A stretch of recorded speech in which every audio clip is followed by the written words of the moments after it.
So I've officially been photographing climbing professionally for about 2 years now. And I want to share some tips and tricks that I've learned over that time that help improve my work, and who knows, maybe it'll help improve yours too. Let's jump right into it. The first tip I would give you on how to be the best climbing photographer possible would be a climber yourself.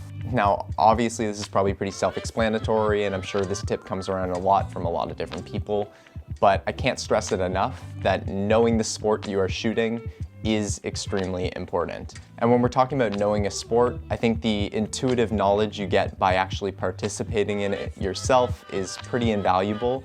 And there's a lot of old head photographers who don't really participate in the sport that they shoot, and they will tell you that they know the game as well as somebody who would, but I would argue otherwise.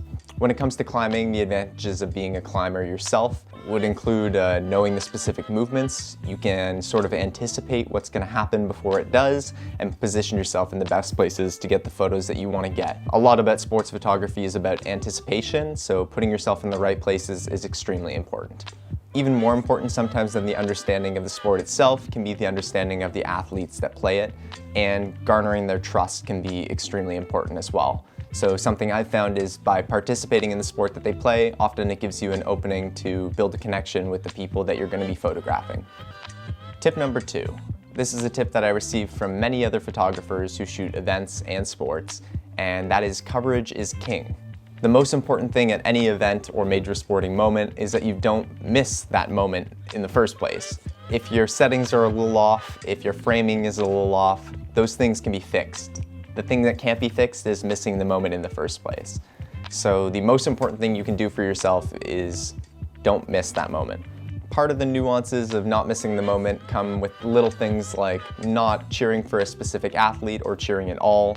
Also being prepared with your equipment, so making sure you have enough space on your SD card and enough batteries with you so you don't have to worry about those little changeover times when something important could be happening and you might miss it. So don't miss it, and remember, coverage is king. Now, tip number 3 is an important one for climbing, and that is always try to focus on faces.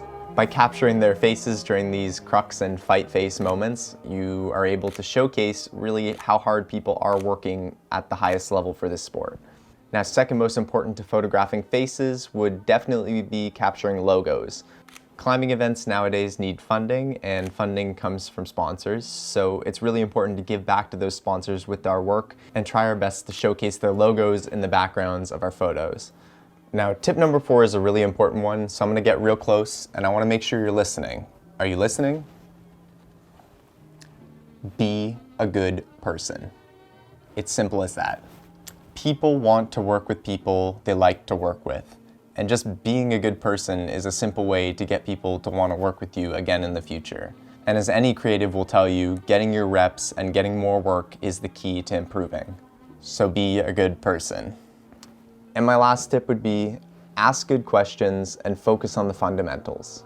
At the end of the day, photography is photography. So if you understand your exposure triangle and you understand how shutter speed impacts freezing action, you're probably going to take pretty decent pictures. If you want to take that next level up, the important part is asking good questions from the people who you admire and whose work you take inspiration from. If you made it to the end of this video and you took the time to listen to all my tips, make sure you check out the rest of my videos and subscribe, and leave a comment about what you want to hear me talk about next.